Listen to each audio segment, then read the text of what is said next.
ሰላም ሓውኹም ኣሌክሳንደር እምበኣር ሎም ዓንቲ ኸ ንሪኦ ናይ ቢዝነስ ኣይድያ 547,000 ብር ካፒታል ጌርና ወይ ከዓ እንተለና 547,000 ብር ኣውፊርና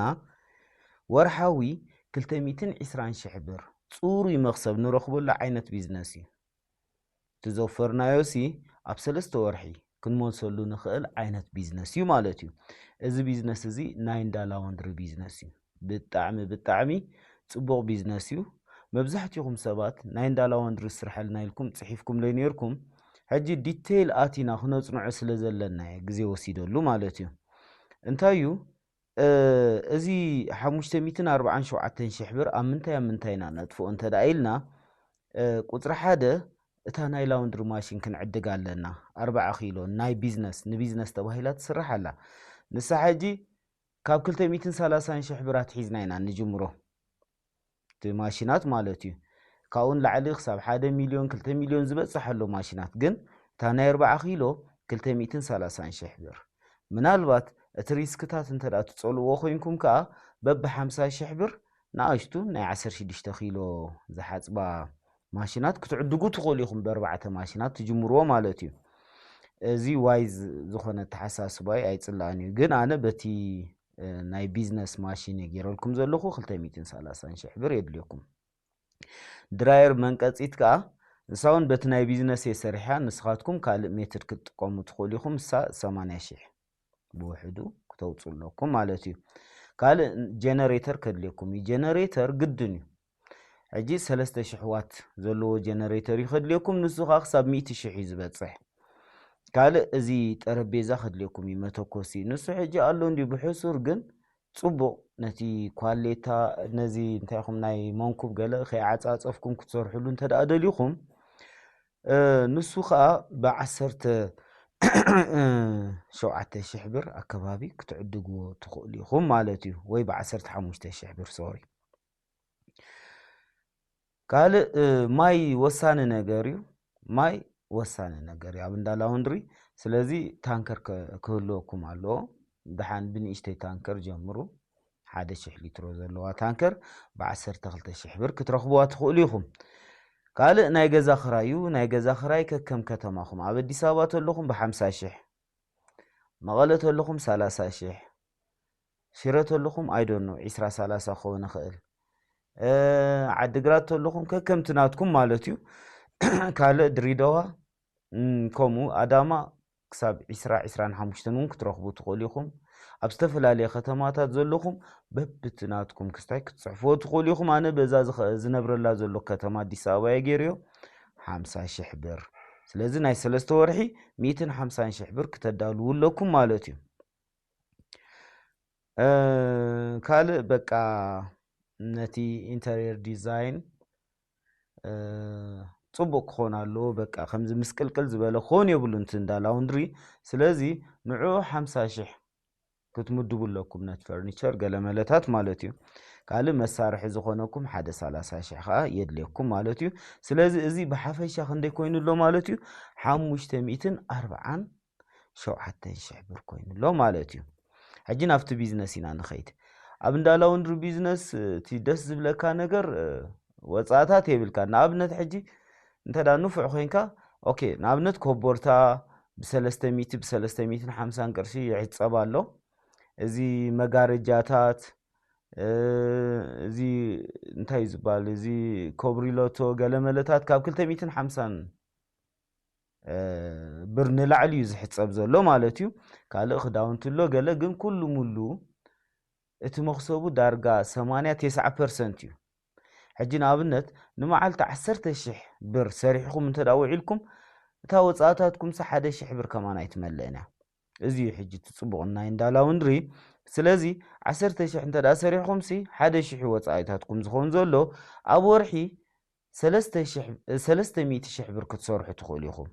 300,000 ብር እንተዳ ሰሪሕኩም ሕጂ ወጻእታትኩም ከምቲ ዝበልኩም 10% ተበጽሐ እዩ ስለዚ 30,000 ብር ኣጉድሉሉ ካብቲ 300,000 ክንደይ ይኸውን ኣሎ 270,000 ሕጂ እውን ወጻእታት ኣለኩም ናይ ገዛ ክራይ ዝተርፈኩም ንሱ ከዓ 50,000 ብር እዩ إذا 50,000 بر مسوصاهم 220,000 بر صوري مخسب ترخبوا لكم مالتي صوري مخسبكم كندي 220,000 بر إذا حجي بدولار كنريو خلنا دارجا شحن حموشتن قلمله دولاري حجي ساقن فقود سدت فقود قال 3-4 مليون كفيلك 5 مليون كندا دو نقال ماليا زي ولو ገንዘብ ከፊልካ አው ኸይትካ ሲ ክንዲዚያ ገንዘብ አይትረክብን ይኻ ክንዲዚያ ገንዘብ አይትረክብን ይኻ ታ ገንዘብ እቱ ምስበለት ካ ሞባይልካ ብዘይ ፍቃድካ ላጥ እንዳበለ ናይ ጎሓፍዶ ናይ ከምዝዶ ናይ ከምዝቢል እንዳበለ ኩሉ ይዝኸይት አሞዳታ ተተርፈካ ገንዘብ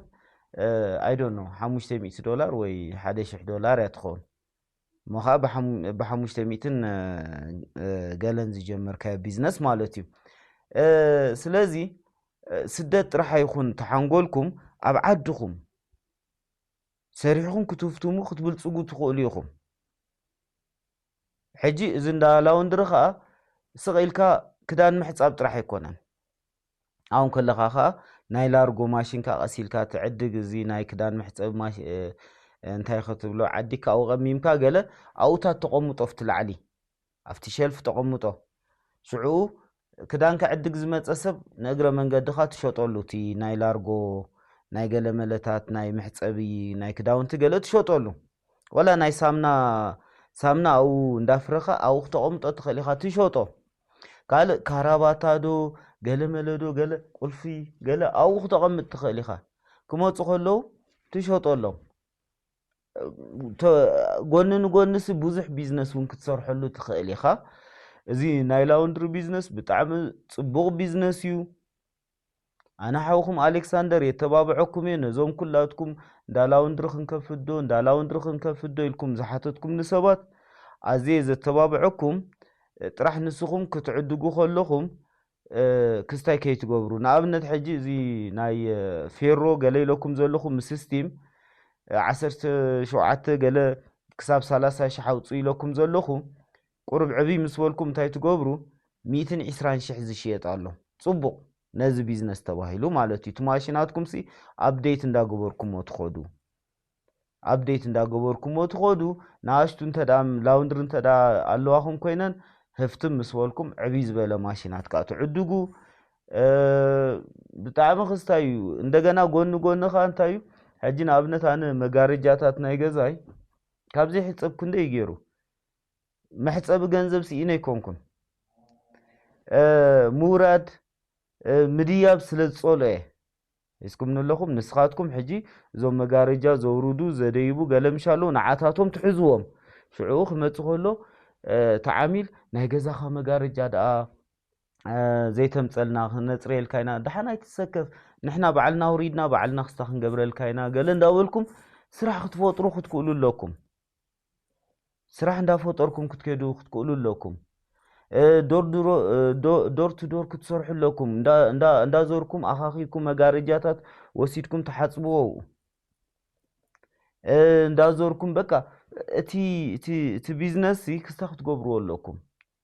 ሙሉ ኣውኣትኩም ክትሕምብሱ ክትክእሉ ኣለኩም 120,000 ብር ኢኹም ክትረኽቡ ኢለኩም ኣለኹ ንስኻትኩም ግን ከምዚ ዓይነት ስራሓትን እንዳወሳሰኽኩም ክሳብ 1 ሚልዮን 2 ሚልዮን ክትረኽቡ ትኽእሉ ኢኹም በዚ ቢዝነስ እዚ እንዳኸድኩም ኣብቲ ገዛታት እንዳኸድኩም ሳሎናት ክትሓጽብሎም ትኽእሉ ኢኹም እንታይ ኢኹም ትብሎ ከምዚ ክስታይ ተለዎም እንዳወሰድኩም ተሓጽብሎም ስለዚ ሙሉ ክትሕምብሱ ኣለኩም ክላ ኣነ እዚኣ እንዳላውንድሪ ከፊተ ዶ ገለ ኢልኩም ክፍስ ክትብሉ የብልኩምን